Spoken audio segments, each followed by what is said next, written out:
Je suis Benjamin Weber, président du comité de spéléologie régionale de Midi-Pyrénées. Le comité, qui est donc la structure qui représente au niveau régional la Fédération française de spéléologie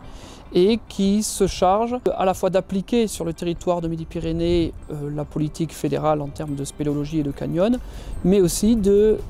fédérer les actions locales des clubs et des spéléologues au niveau régional.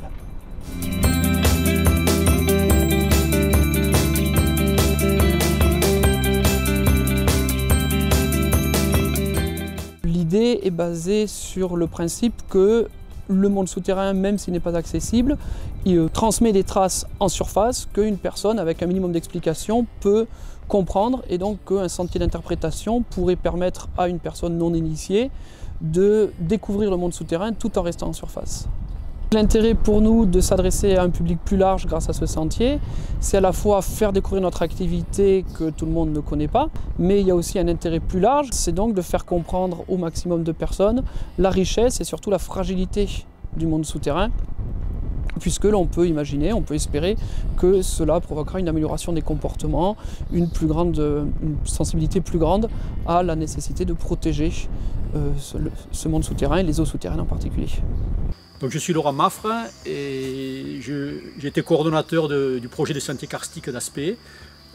pendant 8 ans, puisque ça fait 8 ans que ce projet a démarré. Et voilà, donc j'étais à l'époque président du comité départemental de spéléologie de la Haute-Garonne.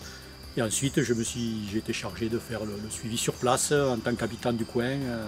Le sentier de la Haute-Garonne a été inauguré il y a tout juste un an maintenant, donc évidemment des retours il y en a encore peu. Cela dit, on a organisé plusieurs visites guidées, si je peux dire, sur ce sentier,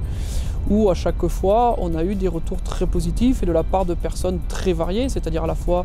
des spécialistes de l'environnement qui, eux, n'ont rien appris mais ont apprécié la démarche de vulgarisation, et puis des familles, que ce soit des adultes ou des enfants, qui, eux, par contre, ont été très séduits par cette possibilité de découvrir sur des lieux qu'ils connaissaient déjà bien, de découvrir des nouvelles choses avec des explications sur ce qui ne se voit pas à première vue, mais qui peut quand même être vu justement avec un peu d'explication. Protéger le milieu calcaire, protéger les milieux karstiques, protéger les grottes, c'est aussi protéger l'eau, puisque l'eau traverse le calcaire, traverse les milieux karstiques, les grottes et ressort à des sources. Et voilà, donc protéger les grottes, c'est protéger les sources, l'eau potable, comme le disait l'ancêtre de la spéléologie moderne, M. Martel, il y a 150 ans. Donc sur un gros projet comme celui-ci, les difficultés sont bien évidemment nombreuses, puisque c'est un projet qui a débuté il y a 10 ans maintenant. La première difficulté, d'abord, c'est le choix du site, trouver un site adapté où il y ait, au niveau pédagogique, suffisamment d'éléments qui permettent justement de découvrir depuis la surface ce qui se passe dans le monde souterrain.